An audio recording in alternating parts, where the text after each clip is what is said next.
Salam, hər vaxtınız xeyir olsun, hörmətli tamaşaçılar. Bugün Səs TV-nin canlı yayımında növbəti gündəm verilişindəyik.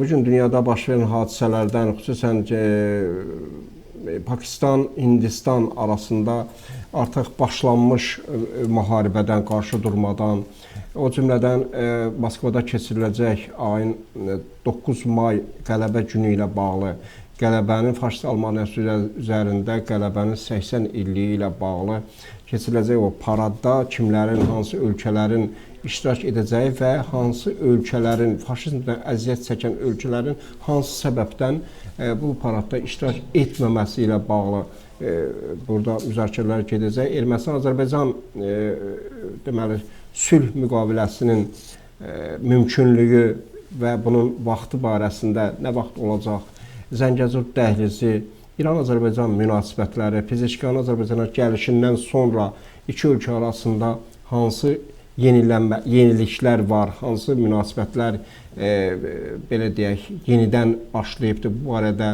Eyni zamanda Qəzzada baş verən hadisələr, Qəzza və eyni zamanda İsraillə Husilər, İranın dəstəklədiyi Husi silahlıları arasında baş verən qarşıdurmalar və bu səbəbdən Netanyahunun Azərbaycana deməli səfərinin təxirə salınması, Türkiyədə baş verən hadisələr, Avropa eyni zamanda Amerika Birləşmiş Ştatlarının Rusiya-Ukrayna müharibəsinə yanaşması və dediyimiz kimi bu və ya digər xəbərləri, mövzuları bugünkü qonağımızla müzakirə edəcəyik. Qonağımız isə Xankəndidən seçilmiş deputat Tural Gəncəliyevdir.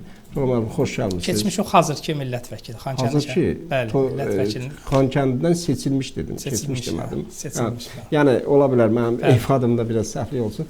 Amma faktiki olaraq siz həmin şəhərdən, bizim uzun illər azadlığını gözlədiyimiz şəhərdən seçilmişsiniz. Həm də mən əvvəlki o seçilən deputatlardan fərqli olaraq siz Azad Xankəndinin deputatısınız. Mən sizi bu deməli buna görə də təbrik edirəm. Təşəkkür edirəm. Və Tural bəy, bir məsələni sizinlə elə hamının, bütün dünyanın marağını kəsb edən, dünyanı narahat edən bir hadisə ilə başlamaq istəyirik.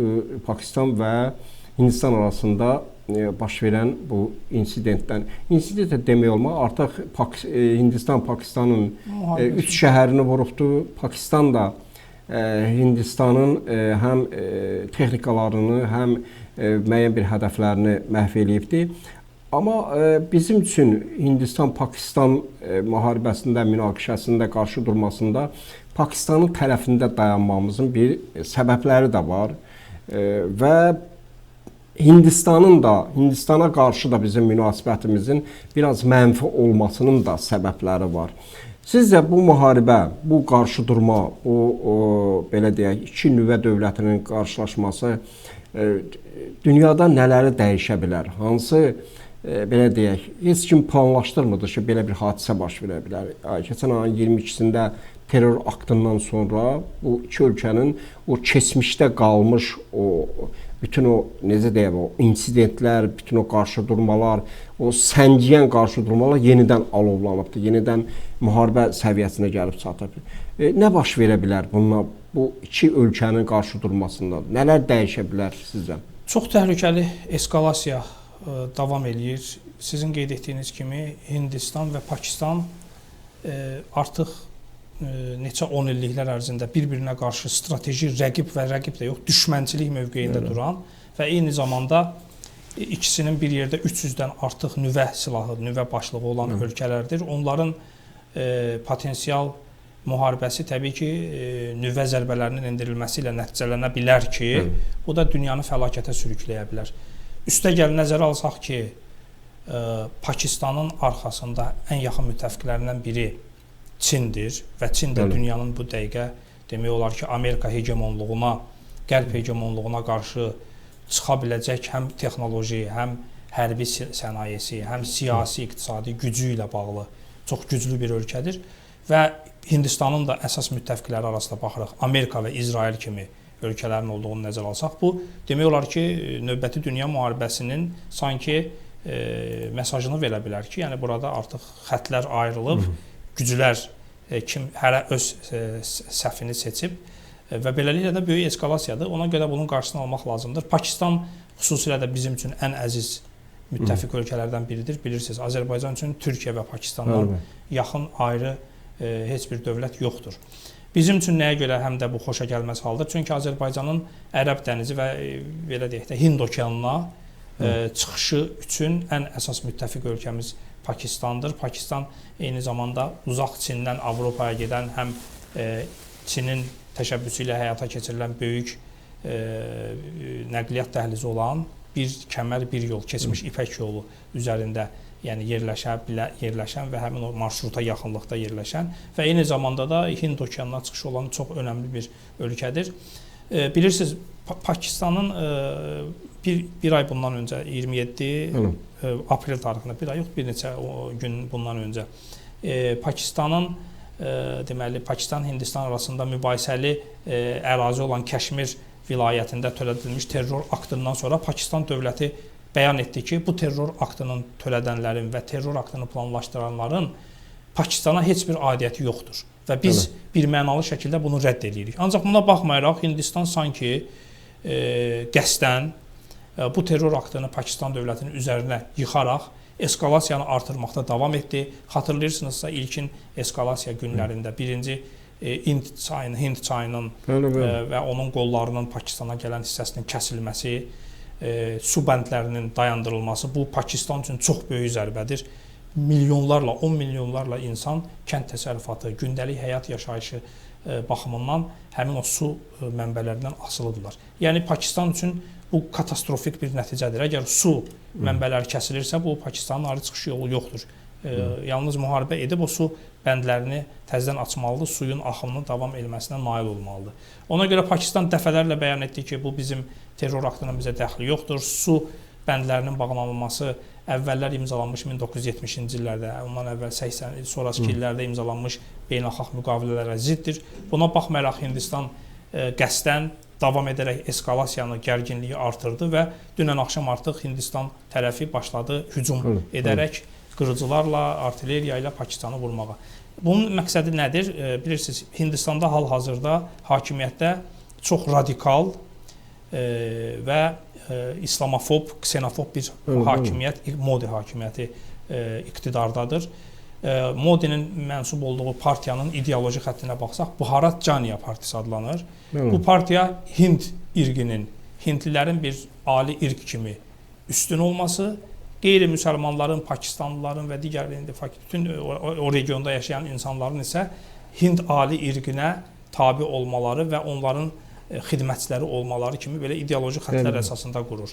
Ona görə də bu bir ksenofob və irqi üstünlük, irqi diskriminasiya partiyasıdır ki, hakimiyyəti uzurpasiya eləyib Hindistanda və bu mənə Almaniya faşizmini xatırladır. Yəni, Alman dili o vaxtları Hitlerin əsas siyasəti nə idi? Alman xalqı, Alman irqi xüsusi ali irqdir, Arya irqidir, Ari irqdir və biz ona görə də bütün digər Avropalıları, bütün dünyanı dağıtmalıyıq və öz iradəmizə tabe elətdirməliyik.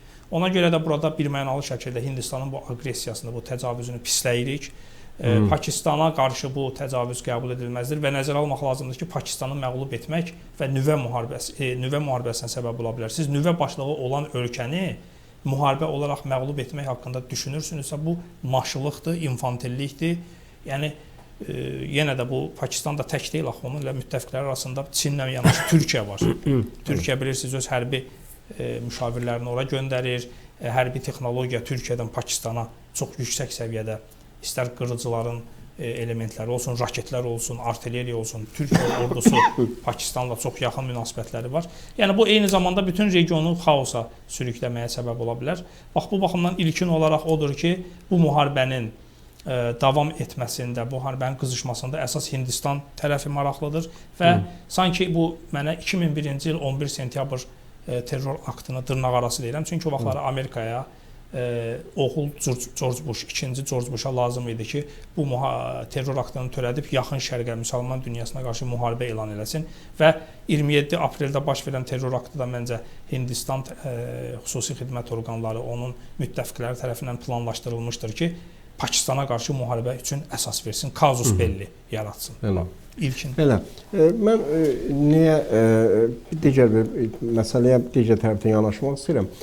Trumpın bir günlər açıqlaması var və sanki bu xəbər bu iki ölkə arasında artıq ballistik raketlərlə və digər ağır artilleriya ilə bir-birinə cavab verməsi, yəni hücum etməsini sanki belə gözlənilməz bir şey adlandırıbdır. Ki bu ayıbdır, bundan dayandırmaq. Biz təzə eşitdik belə hadisə baş verdiyini. Amma nəzərə almaq lazımdır ki, Trump bu yeni dünya düzənində Çini hədəf seçdiyi dövlət, yeganə dövlət, nə Rusiya, nə Avropa, nə qeyri türk dövlətləri Çindir. Və Çinin də Çinə birbaşa müdaxilə etmək, ona iqtisadi müharibə necə apara bilər, ona da aparsa da belə effekt vermir və onun müttəfiqlərini aradan qaldırmaq istəyir, müttəfiqlərinə qarşı və Vensin yoldaşı da, həyat yoldaşı da Hind əsillidir. Onunla bir yerdə bu yaxınlarda Hindistana səfəri, Modi ilə görüşməsi filan və siz dediyiniz kimi Kəşmirdə belə bir hadisənin terror aktının törədilməsi və bunu da xüsusi olaraq həmin vaxtı eyni vaxtda, yəni Hindistandan ora turistlərin axınının olduğu vaxtda Hindistanı elə bir sanki öz vətəndaşlarını da qurban verib, yəni nədir bu hadisə törənsin. Bunun hamısı bir-biri ilə yəqin ki bir əlaqəli bir məsələdir. Yəni necə fikirləşirsiniz? Bu birbaşa Çinə qarşı, Çinin dostlarına qarşı hələ başqa bir ünvanlar da yəqin ki ola bilər bunun içində. Tam sizin dediyinizdə həqiqət var. Bəli, Çinə qarşı birbaşa açıq müharibəni indi etmək Amerikanın hesab edirəm ki, kapasitəsində deyil hal-hazırda. Ona görə də düşünülür ki, Pakistan kimi və yeganə müsəlman ölkəsidir ki, nüvə silahına malikdir. Bəlkə də fikirləşirlər ki, Pakistanı denuklerizasiya etmək, yəni nüvəsizləşdirmək mümkün olarsa, onu nüvə silahından məhrum etmək mümkün olarsa, sonradan Çinlə daha rahat şəkildə, daha hegemon mövqedən münasibətləri çürütmək və Çini məğlub etmək planları ola bilər. Tam sizinlə razıyam. Bunu Amerika administrasiyası Trump elan elədi, sürpriz oldu. Onlar da bunu istəmirlər. Çünki Trumpın seçki kampaniyasında və hakimiyyətə gəlməsində əsas özünü sülhpərvər kimi təqdim eləyir. Həmişə deyir ki, mən məsəl üçün o vaxtları prezident olsaydım Rusiya-Ukrayna müharibəsi başlamayacaqdı. İndi yaxın şərqdə olacaq hadisələr olmayacaqdı. Ancaq biz nəyi görürük? Rusiya-Ukrayna müharibəsində sözdə atəşkəs imzalansa da, nə bilim, Ukrayna-ABŞ arasında sərvətlərin istismarı haqqında müqavilə imzalansa da, elə dünən gecə həm Moskva şəhəri böyük hücumlara məruz qalıb dronlarla, Şeremetyevo kimi, Domodedovo kimi hava limanları artıq funksional olmayıb, bağlanıb. Eyni zamanda Kiyev zərbələr, eyni zamanda görürük yaxın şərqdə günü-gündən qalxan eskalasiya, Hindistan-Pakistan müharibəsinin qızışması. Yəni bu tam ya bunu Amerika Birləşmiş Ştatları prezident administrasiyasında komanda anlamır, onu düzgün Trumpa təqdim etmir. Ya ümumiyyətlə orada bunun edilməsinə, bu eskalasiyaların qızışmasında bəlkə də Amerikadakı qüvvələr də maraqlıdır. Amma bunu bilməliydilər. Məsəl üçün, biz sizə fakt deyim. 1992-ci ildə Hindistanda Babur məscidi deyilən bir məscidi dağıtdılar. Bu, o vaxtları 16-cı əsrdə türk əsilli Moğolların və onların davamçılarının Babur Şahın tikdirdiyi məsciddir ki, orada qalmışdı. 1992-ci ildə həmin o nəinki Hindistanın, bütün dünyanın bir sərvəti UNESCO-nun maddi sərvətinə daxil olan bir abidəni dağıtdılar. Və həmin o abidənin yerində dəfələrlə Hind milliyyətçiləri bəyan etmişlər ki, biz Hind məbədi tikəcəyik. Bunu heç bir Hindistanlı rəhbər, Hindistanlı prezident o vaxtdan heç biri cürət etmirdi ki, o dağıdılmış məscidin yerində məbəd tiksin, onun açılışını eləsin. Ancaq deyəsən keçən il idi, yoxsa bir neçə ay bundan öncə. Modi gəldi həmin o dağıdılmış məscidin üzərində Hind məbədi tikdi. Yəni eskalasiya qəsdən davamlı şəkildə gedirlər və bunun da ki, yenə də məqsəd odur ki, Pakistanı müharibəyə cəlb eləmək, Pakistanın bəlkə də nüvə silahına malik olması çoxlarını narahat edir ki, onu nüvəsizləşdirmək və beləliklə də yeni dünya düzənində heç bir müsəlman ölkəsinə nüvə silahına malik olmağa icazə verməmək siyasəti kimi başa düşülür. Və buna görə də bu Amerika administrasiyasında da bunu anlamalıdırlar ki, əgər irqi ayrı seçkiliyi üzərində Hindistanda hakimiyyətdə olan partiya bəyan eləyirsə, başqa irqləri, başqa xalqları tanımırsa, ksenofobik siyasət aparırsa, onda eskalasiya olacaqda heç olmasa Hindistanlı tərəfdaşları ilə oturub söhbət edəndə bunu çatdırsınlar onlara.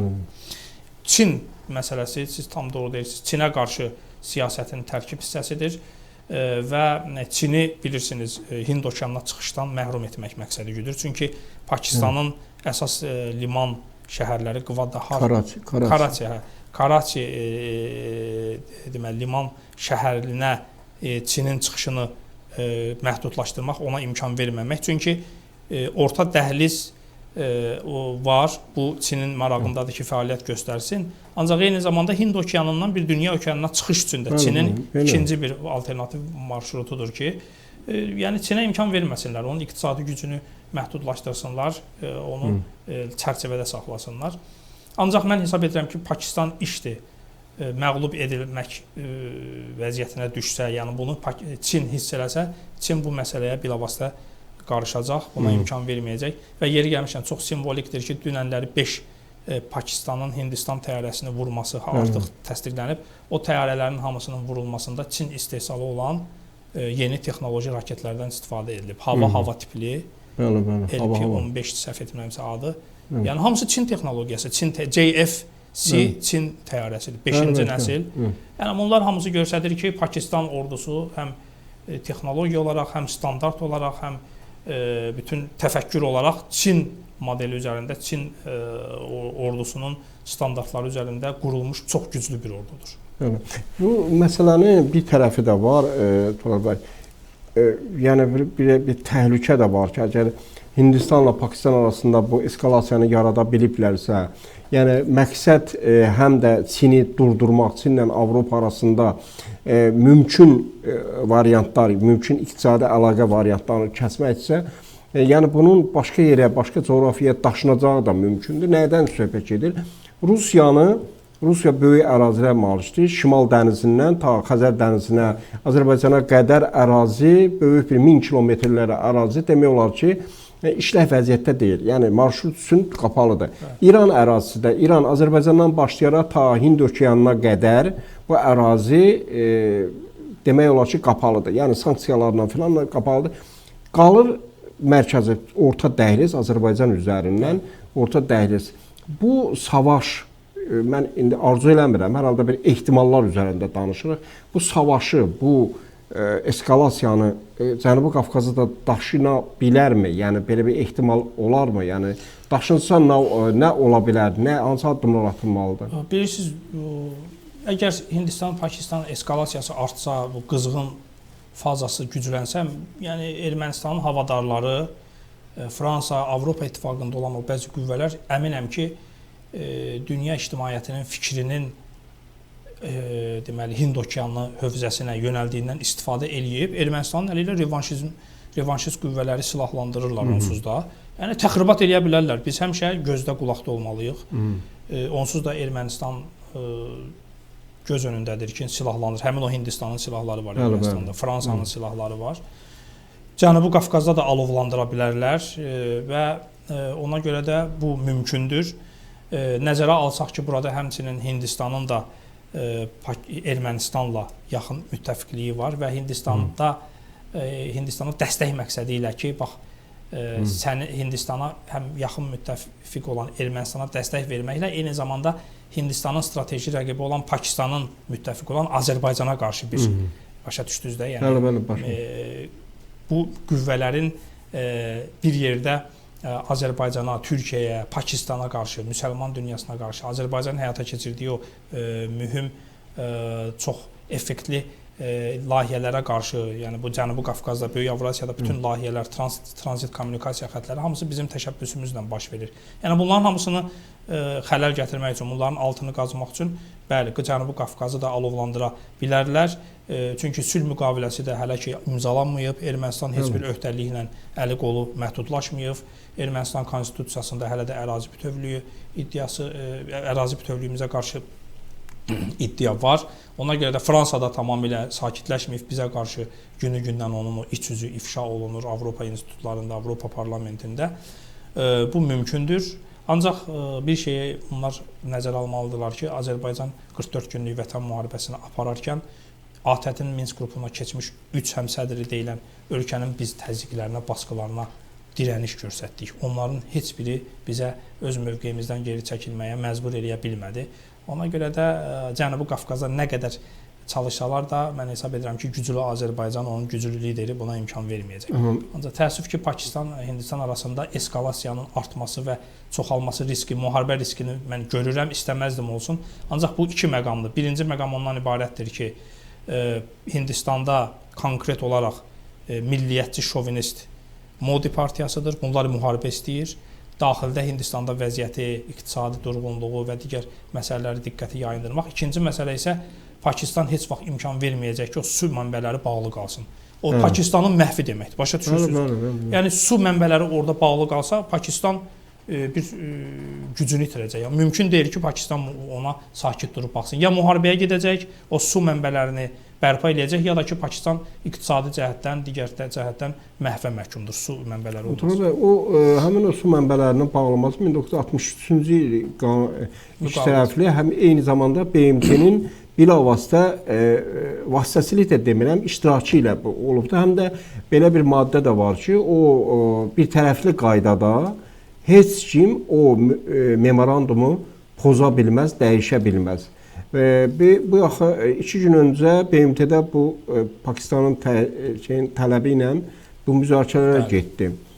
Amma hələ də o mənbələr, su mənbələri qapalı qalıbdır. Hələ dünən də belə bir məlumat verildi ki, növbəti bir çay, unutmuşam o çayın adını, o çay üzərində olan da demə bənddə yenə də Pakistana gedən su mənbəyi bağlanıbdır. Belə görünür ki, belə deyək ki, o bəzi el arasında söz deyilər, birini çörəklə imtahana çəkmək, su imtahanı daha ağır ola bilər. Çünki bunun dəhşəti bəlkə də nüvə silahından da bir ölkə üçün, sanki belə gözün baxa-baxa əhalinin hər şeydən məhrum olur. Nə onun kənd təsərrüfatı inkişaf edə bilər, nə hansısa bir formada. Yəni, bəziləri belə suallar verirlər ki, o bənd müvəqqəti dayandırıla bilər, çünki bəndə yığılan o suyun qarşısını almaq mümkün deyil. Amma başqa variantlar da var, oradan başqa xəbərlər də gəlir, başqa yerə istiqamətləndirmək məsələsi də var. Yəni, Hindistanın əlində ən o çirkin üsullardan istifadə etmək kimi bir variantları ola bilər. Bu var. Niyə BMT buna kəskin reaksiya verməyib? Bəlkə həqiqətən dişsiz qalıbdır elə. Sizin dediyinizdə həqiqət var. BMT dişsiz qalıb, BMT öz funksiyalarını yerinə yetirə bilmir. Bu siz mənə nəyə xatırlatdı? Su ilə imtahana çəkmək, ekoloji müharibə, terror daha pis terrordur. Yadınızdadırsa, bizim torpaqlarımız Ermənistanın işğalı altında olanda Ağdərədə yerləşən su hövzəsi, su bəndi. Ermənilər Sərsəng. Ermənistan suyun yayda ən çox lazım olduğu vaxtı suyu qarşısını bağlayırdı. O hissələrdə Azərbaycan tərəfindəki quraqlıq olsun, təmas xəttində o vaxtları və Azərbaycan kəndlərində, qəsəbələrində. Ancaq suyun lazım olmadığı qış vaxtlarında, suyun bol olduğu vaxtda qəsdən Sərsəng su anbarını açırdı və daşqın baş verirdi. Kənd təsərrüfatımıza, o vaxtları ətrafda olan ərazilərə ciddi ziyan dəyirdi. Yəni, bu su ilə, ekologiya ilə aparılan terrordur. Bu mənə Hindistanın indiki hərəkətləri, Ermənistanın hərəkətlərini xatırladır. Su üzərindən çox ciddi, gələcəkdə dünya müharibələrinin əksəriyyəti su üzərindən olacaq. Bilirsiniz, hal-hazırda Nil çayı üzərində bilirsiniz, Misir, Sudan, Efiopiya arasında çox ciddi müzakirələr, mübahisələr, hətta müharibə nəticəsində gəlib çata biləcək məsələ. Çünki o Nil çayı hövzəsində fikir versəz, bütün sivilizasiya, bütün böyük şəhərlər, o 3 böyük ölkənin bütün əhalisi Nil çayının sağ və sol sahillərində yaşayır. Yəni orada hansısa ölkə oradan gələn suyu bəndini bağlayırsa, o biri ölkə üçün bu katastrofa deməkdir. Özdə nəzərə alsaq ki, həm o Afrikanın Nil hövzəsində, həm Pakistanla Hindistan arasında olan o çay hövzələrində 100 milyonlarla insan yaşayır.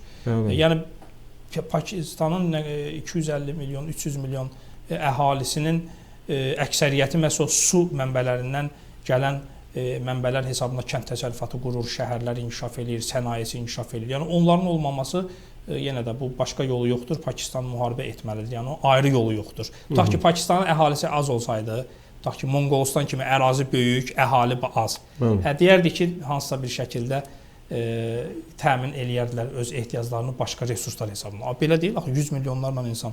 Üstəgəl bir dənə də faktor var. Hindistanın öz ərazisində 250 milyondan çox müsəlman yaşayır. Yəni Hindistan bunu da nəzərə almalıdır ki, o gələcəkdə böyük bir potensial bombanın üzərində oturmuşdur. Yəni oradakı 250 milyon müsəlman heç vaxt sakit olmayacaq ki, görsünlər, sakit durmayacaqlar ki, əgər Hindistan Pakistanı məhv eləməyə qərar versə və onun üzərinə müharibə ilə getsə, oradakı müsəlmanlar da ayağa qalxacaq. Bu yaxında dedilər, Modinin deməli Modinin dəvəti ilə Rusiyanın prezidenti də Hindistana səfər edəcəkdir. Deyəsən dünən səfər başlayıb. Mən dəqiq bilmirəm tam olaraq. Yəni dünənki məlumat idi ki, Putinin Hindistana getməyi artıq razılaşdırılıbdır. Üstəlik də İranın Xarici İşlər Naziri Araksinin də bir hər halda bunu vasitəçilik kimi təqdim eləyirlər. Həm də İran bu blokadadan, yəni iqtisadi blokadadan qurtulmaq üçün Çinə də meylənir, Çinlə əlaqələrini qurmağa çalışır. Bu arada həm Pakistana Araksinin, həm də Hindistana səfər etməsi sizcə nəyi özündə etifa eləyir? Yəni bu həqiqətən iki ölkə arasında bu eskalasiyanı yatırtmağa, yoxsa İranın da öz məqsədlərini həyata keçirməyə? Çünki bir tərəfdən bu siyasətdə düzdür, deyirlər dost yoxdur. Bir tərəfdən İran həm Çinlə, Pakistanla münasibəti qurur, ikisi müttəfiqdirlər. Onlarla münasibət qurur. Eyni zamanda Hindistandan da əlini çəkmir. Rusiyadan da əlini çəkmir. Hər bax bu sadaladığım ölkələrin müəyyən bir vaxtlarda bir-biri ilə əlaqə qurması, yəni Putinin ora səfəri, Arakçının da ora getməsi və belə deyək, bu məsələlər, bu hadisəni sizcə, yəni İranın Xarici İşlər Naziri gücü yetərlidirmi ki, bu işlərə araçılıq edə bilsin? Yoxsa elə təsadüfən seçilib var? Çox yaxşı sualdır. İndi Putin səfərlə bağlı, bilməm, Hindistana səfəri təsdiqlənib ya yox, onu dəqiqləşdirərik. Çünki ən azından Rusiyada bu faşizm üzərində qələbə hazırlıqları gedir.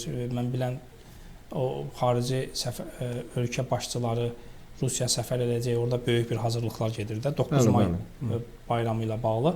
İranla bağlı gəldikdə isə İran bilirsiniz bu diplomatiyada, beynəlxalq siyasətdə var da belə bir böyük münaqişələrə vasitəçilik eləmək istəyən ölkələr, qüvvələr adətən xalq qazanmaq, kredit qazanmaq istəyirlər. Ancaq bunu eləyən istənilən ölkə, məsəl üçün İran olsun. O özüm əmin olmalıdır ki, bu Pakistanın da yanında nüfuzu hörməti var, Hindistanın da. Yəni burada hansısa bir formada nəyəsə nail olacaq. Yəni məsəl üçün bu əgər hansısa bir şəkildə beynəlxalq münasibətlərdə bir nüfuz qazanmaq, eyni zamanda o İranın məruz qaldığı iqtisadi, siyasi sanksiyalardan sanki bir çıxış kimi özünü təqdim eləmək ki, mənim də gücüm var. Mən iki böyük nüvə ölkəsi arasında müharibənin qarşısını almağa malikəm. İndi görək bunun nəticəsi olacaq ya olmayacaq. Amma yenə də mən hesab edirəm ki, əgər Hindistan o su mənbələrini açmasa, lap İran yox, Amerikası olsun, Çin olsun, Rusiya olsun, heç kim burada sülhün və atəşkəsin əldə edilməsinə nail ola bilməyəcək. Çünki siz əks halda o 100 milyonlarla insanlara başqa bir resurs verməlisiniz. Yəni onlar Hindistan suyu açmayacaqsa bu müharibənin davam etməsi deməkdir. Yəni başlayan kimdir bu eskalasiyanı? O əvvəlki vəziyyətə qayıtmalıdır. Heç olmasa suyun davam etməsi üçün, axması üçün suyu bəndlərini açsın və dialoq davam eləsin. danışıqlar diplomatiyaya bir yer qalsın. Yox, əks halda görək necə olur. Amma yəni bu kredit qazanmaq, xalq qazanmaq məqsədi kimi güdür. Burada bir tərəflər bəllidir. Kim kimlə müttəfiqdir, kim kimə yaxındır, nə dərəcədə yaxındır, ortadadır. Gözləmək olarmı ki, kim vasitəçilik edəcəksə, elə bu oyunu da quran elə həmin tərəfdir. Mümkündürmü? Əlbəttə ki, yəni bu məsələn, Amerika Birləşmiş Ştatları falan. Yəni ola bilər, bəli, Trump sülhpərvər missiyası ilə gələr, Hindistanla münasibətlərinin yaxşı olduğunu nəzərə alaraq bəyan edə bilər ki, bax mən gördünüz, mənim gücüm ortada, qabiliyyətim ortada. Mən bu eskalasiyanın qarşısını məhz mən aldım və özünün nüfuzunu, çəkisini artırmaqdan ötürü bir amil kimi istifadə eləyə bilər. Ancaq burada maraqlı odur ki, bu İngilis dilində face saving deyirlər də, öz sifətini qoruma, öz imicini qoruma. Bu Hindistan bunu eləyib, suyu bəndini bağlayıb, bir qələt, bir səhv. İndi onu açacaq, bilirsiniz, o özünə daha imic itkisi, zərər deməkdir. Ona görə bunu gərək bunlar fikirləşməli idilər ki, yəni bu su bəndi açılandan sonra təbii ki, Hindistanda o milliyyətçilər ayağa qalxacaq, narazılıq eləyəcək ki, bəs siz nəyə görə bizim düşmənlərimiz, terror aktını törədənləri siz bağışladınız, əfv etdiniz. Ona görə burada gərək Hindistanlı siyasətçilər, Hindistan iqtidarı elə eləyərdi ki, siz qabağa gedirsiniz, addımlayırsınızsa arxada yer saxlamaq lazımdır. Yəni arxaya mina qoyub, sonra özüm geri dönməyəcəm və yaxud da ki, yalnız qabağa getməliyəm. Bu siyasətdə bunu nəzərə almalıdırlar. Amma yenə də ABŞ administrasiyası, indi bilmirəm, Trump Hindistanla yaxşı münasibətləri var. O bəlkə də hansısa bir şəkildə müdaxilə eləyə bilər. Ancaq yenə də görək necə olur. Yəni su çox mühümdür. Məsələyə Türkiyənin Azərbaycanın münasibəti sizcə qənaətbəxşdirmi? Biz Azərbaycan XİN-nin sonuncu bəyanatı maksimum Pakistana dəstək xarakterli bir bəyanatdır. Qeyd olunur ki, biz Pakistana qarşı olan hücumları pisləyirik, qınayırıq. Yəni biz siyasi diplomatik cəbhədə olaraq həmişə Pakistanın yanındayıq. Təbii biz istəməzdik ki, bu problem olsun. Çünki əlavə gərginlik nəyə olsun, nəyə lazımdır ki, xüsusilə də bu həssas dövrdə. Türkiyə isə məncə böyük bir regional, qlobal güc kimi bayaq danışdıq ki, Pakistan ordusunun yeni texnologiyalarla təmin edilməsində Türkiyə önəmli rol oynayır. Və mən sizə deyim ki, o ingilis dilində bir söz vardı, existential threat, yəni ölkənin mövcudluğuna təhlükə yaranarsa, risk yaranarsa, Türkiyə və Çinin mən hərbi müdaxilə edə biləcəyini düşünürəm. Çünki bu ölkə yəni məhv edilməsi gündəmə gələrsə, istəməzdik belə olsun. Bəli. Orada hesab edirəm ki, Çin və Türkiyənin birbaşa hərbi müdaxiləsini şahid ola bilərik. Yəni təkcə bəyanatla, silah göndərməklə yox, digər hərbi üsullarla. Çünki bu Pakistan yenə də müsəlman dünyasında, nəinki müsəlman dünyası, yəni həmin o regionda Hind okeanı bölgəsində ən böyük ölkədir, gücdür. Onun məğlub olması, onun dekonstruksiya edilməsi, aradan çıxarılması həm Hindistanın bilavasitə çox böyük şəkildə güclənməsinə təsir ola bilər ki, bu da sonradan qonşu Əfqanistan, Mərkəzi Asiya, başa düşürsünüz, Türk dünyasını təhlükəyə ala bilər. Yəni bir anlıq təsəvvür edin, Pakistanın məğlub edilməsi, onun məhv edilməsi siyasi subyekt kimi Mərkəzi Asiyaya, Əfqanistana və bütün Avrasiya regionuna təsir gücünə malikdir. Yəni ona görə bu qəbul edilməzdir. Türk dünyası üçün ümumiyyətlə qəbul edilməzdir. Çinin şərqdən qərbə gedən bir kəmər, bir yol kəmərinə qarşı yeri gəlmişən, ola bilər ki, bu ən böyük müharibələr axı müasir dövrdə logistika üzərində gedir. Bu Hindistan cənubdan bir şimala həmlə eləməklə, Pakistana bir həmlə eləməklə eyni zamanda Çinin də demək logistika xəttini qorxudur, riskə salır ki, bu xətt həmişə risk altında ola bilər. Çünki o müharibə başlasa artıq orta dəhliz təhlükəsi heç kim ondan istifadə eləməyəcək. Necə ki xatırlayırsınız, Rusiya-Ukrayna müharibəsi başlayanda Nord Stream 2 Baltik dənizi üzərindən kəmərlər partladıldı. Sonra Ukrayna üzərinə gedən kəmər qaz quru ərazi ilə. O da işləmədi. İndi bütün dünya orta dəhlizdən, Azərbaycanın gücündən danışır. İndi orta dəhlizlə bu müharibə başlasa artıq funksional olmayacaq. Çin üçün əlavə olaraq dənizlər üzərindən Malakka, Malayziya, İndoneziya və o tərəfdən Malakka boğazından keçməklə o da mümkün olmayacaq. Yəni çünki həmin Çinin dəniz vasitəsilə şərq-cənub xətti ilə gəlməsi də yenə də gəlib Hind okeanından keçir. Yəni bu Çinin bu müharibə, bu eskalasiya, Çinin belə deyək də, lord dildə desək, oksigeninin bağlanılması deməkdir.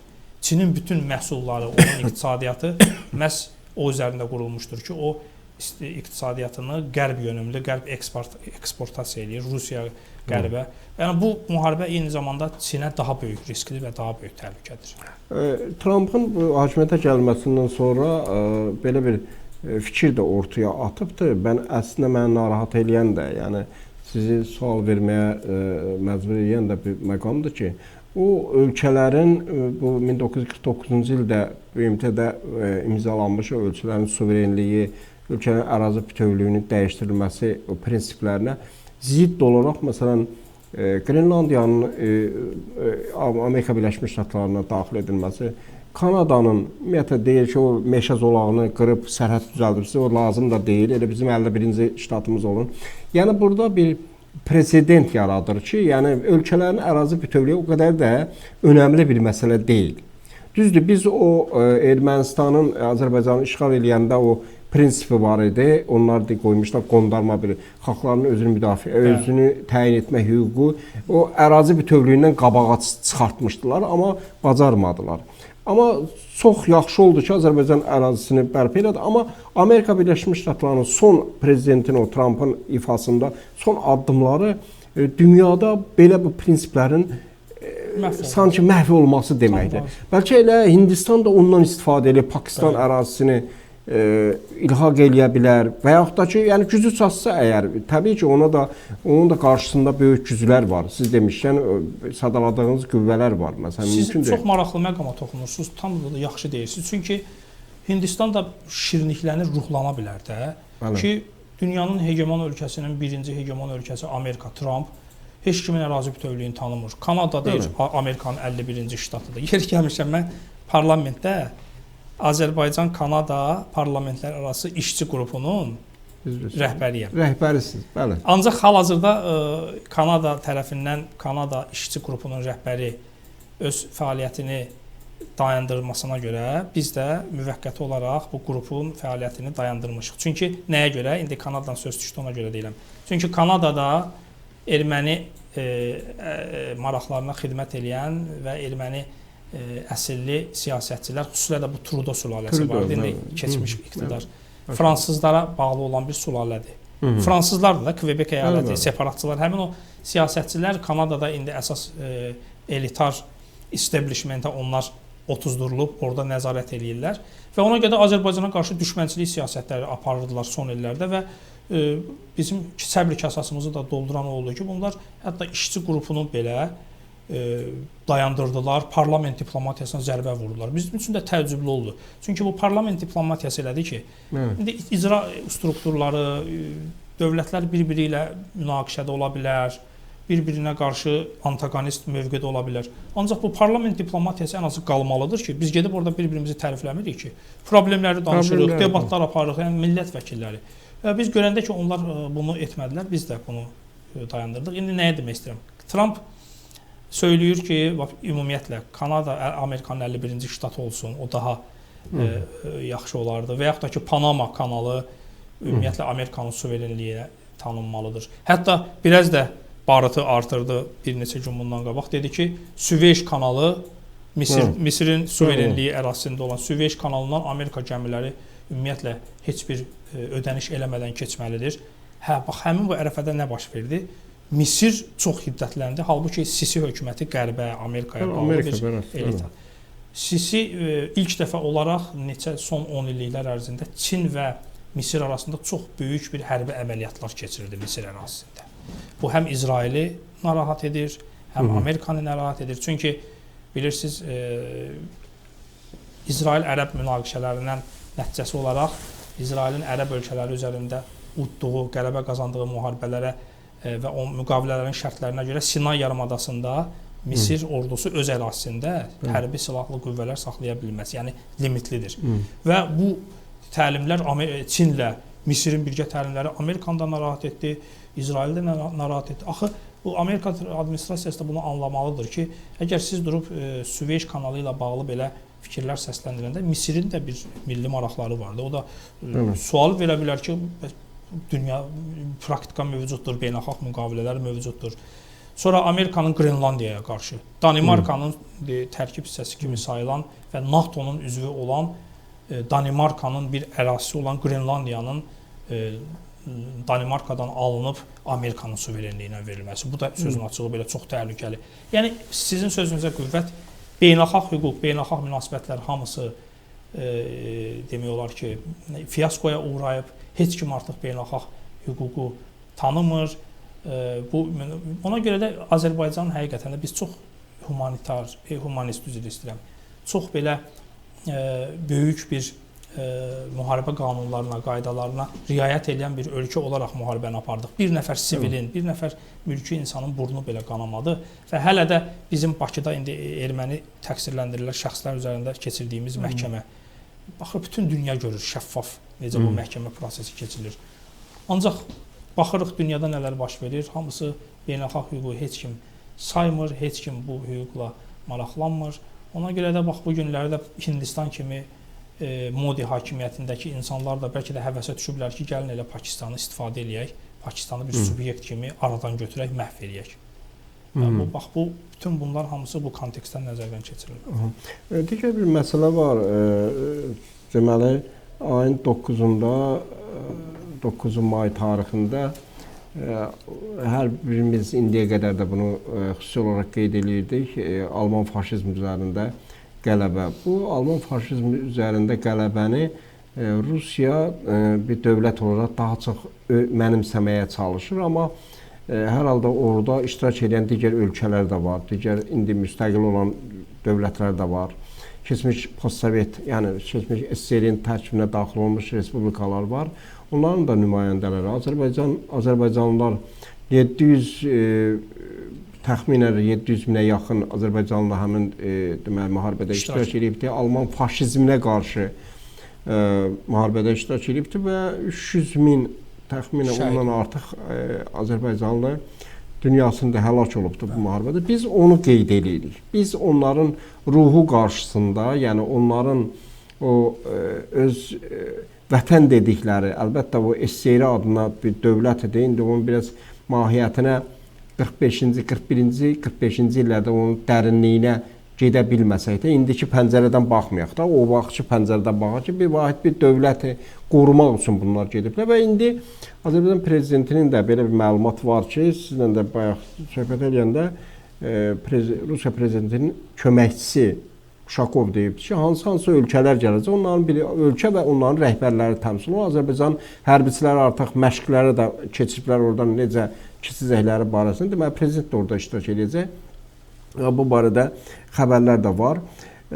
Bəzi ölkələr var ki, o ölkələr də faşizmlə əziyyət çəkiblər, faşizmin qurbanı olublar. Şərqi Avropa ölkələri var, keçmiş sosialist ölkələri var və bunların nümayəndələri, ölkələr heç nə öz ölkələr, öz demək sərhədləri daxilində, nə də ki Moskva, mən demirəm hamısı Moskvaya axınsın, Moskva düzdür, Moskva hamısını ona görə deyirəm ki, qələbəni də özəlləşdirmək istəyir. Amma hər halda bir reaksiya verməlidir ki, müəyyən səbəblərə görə, indiki vəziyyətə görə biz orada iştirak edə bilmirik, amma biz Hitler Almaniyasına qarşı birgə mübarizəmizdə bir olduğumuzu təsdiq edir. Belə bir şey də yoxdur. Sanki kiminsə acığına, kiminsə hansısa fiqurun, hansısa siyasi bir xadimin və yaxud da ki, siyasi bir fiqurun acığına bütün o tarixi silməyə çalışırlar. Tarixdən imtina edirlər. Yəni, indi Azərbaycan deməli, prezidenti də orada iştirak eləməyə nəzərdə tutulur. Başqa ölkələr də var o ölkələr arasında. Amma çox ölkələr var ki, oradan getməkdən, hətta belə deyək, Şərqi Avropa ölkələri olmasalar da başqaları da getməkdən imtina ediblər. Bu da Putin faktoru ilə bağlıdır. Bu məsələyə bir münasibətinizi bilmək istəyirdik. Düzdür, mən biraz bəlkə ola bilsin ki, çox danışdım bu barədə, amma yaxşı məqamlar. Bu məsələyə bir münasibətinizi bildirmək istəyirdim. Bəli, sizlə razıyam. Bu bizim tariximizdir. 300 min Azərbaycanlı burada həlak olub. Yəni biz o tarixi, o soydaşlarımızın həyatını necə silib ata bilərik? Kimlə danışır, danışsın. Bu bizim üçün faşizm çox böyük bir fəlakət idi, bəla idi dünyaya. Bunun üzərində qələbə qazandıq. Bu faşizm üzərində qələbə qazanmasaydıq, indi biz qədrini bilirik də, erməni daşnaq faşizmi nə deməkdir? İkinci dəfə yenə qələbə qazandıq. Bu Hindistanda Bharat Janiya partisi, bu başqa bir ultrasağ faşizm roldur da. Başqa irqi, öz Hind irqini başqalarının üzərindən üstün tutmaq, diskriminativ yanaşma. Bu faşizmin, yeri gəlmişəm, faşizmin o simvolikasıdır, o ideologiyada gedib qədim Sanskritə, qədim Hind mənbələrinə çıxır. Hətta Hitler vaxtı ilə qədim Hind mənbələrində olan o irqi ayrı seçkilik, İnd-Avropa irqi ayrı seçkilik ideologiyasına gedib çıxır. Hamısı Hitlerin də, Alman faşizminin də bir növ fikir, ideoloji xətti məhz o mənbədən qidalanırdı, bilirsiniz bunu siz. Ona görə də bu siyasət üzərindən, faşizm üzərindən, 9 may üzərindən heç kim manipulyasiya etməməlidir. Bəli, Rusiya bunu özünün hesab edə bilməz. Bu ümum bəşəriyyətin qələbəsi idi. Eyni zamanda təəssüflər olsun ki, Avropada, Amerikada, Qərbdə də bu qələbə üzərindən manipulyasiyalar davam edir. Ukrayna ilə bağlı bir iki kəlmə deyim. Okey, başa düşürük ki, Ukrayna-Rusiya müharibəsi davam edir. Ukraynalılar hal-hazırda bu qələbəyə qarşı öz qərbli partnyorları ilə bir yerdə qaralamağa çalışırlar. Ancaq çox mən təəccübləndim. Məlumata görə Çin Xalq Respublikasının rəhbəri Si Jinping Moskvaya gəlməlidir. Və Ukrayna tərəfindən bəyanat verildi ki, biz orada iştirak eləyəcək xarici qonaqların, yüksək səviyyəli qonaqların təhlükəsizliyinə heç bir zəmanət vermirik. Həmin gün təxribat ola bilər, yəni Moskvanı vura bilərik. Bunu demək istəyirlər əslində. Və Çin tərəfi də bu dünənləri oxuduq ki, həm Qərbə, Amerikaya, Avropa İttifaqına xüsusi xəbərdarlıq bəyanatı göndərib ki, Si Jinping Moskvada olan zamanı hansısa bir təxribatın edilməsini bilavasitə Ukraynaya və Qərb onun kuratorlarına, ABŞ-a, Avropa İttifaqına çatdırıb. Yəni bu müharibə qələbə üzərində 9 may faşizm üzərində qələbəni belə siyasi manipulyasiya alətinə çevirmək, bunu təxribata çəkmək. Sizin qeyd etdiyiniz kimi bəzi Şərqi Avropa ölkələri var ki, məsələn Serbiya prezidenti, digərləri iştirak eləmək istəyirlər. Dərhal onları hədəfə alırlar, digər Qərbi Avropa. Hava məkanını bağladılar. Bilirsiniz, bu faşizm Hitlerin biz bilirik də nələr törədib. Bunu biz yadımızda saxlamalıyıq, qeyd eləməliyik. O vaxtları bütün Avropanı işğal eləmək, indi həmin o faşist ideologiyalar bu gün də davam edir. Daşnaq ideologiyası Ermənistan, dənizdən dənizə, Hind ideologiyası, Pakistan olmasın, bütün Hind okeanına çıxış yalnız Hindistana mənsub olsun. Hətta mən sosial şəbəkələrdə, xüsusilə də Hind milliyyətçilərinin bəzi blogerlərini izləyirəm. İndidən artıq o Hitler faşizminin, erməni daşnaq ideologiyasına məxsus xəritə kimi, orada olduğu kimi xəritələr çıxarıblar. Pakistan yoxdur. Nə bilim, dənizdən də İsrail kimi, məsəl üçün, Nil çayından Fərat çayına qədər. Yəni, bunlar absurd ideyalardır, xülyalardır.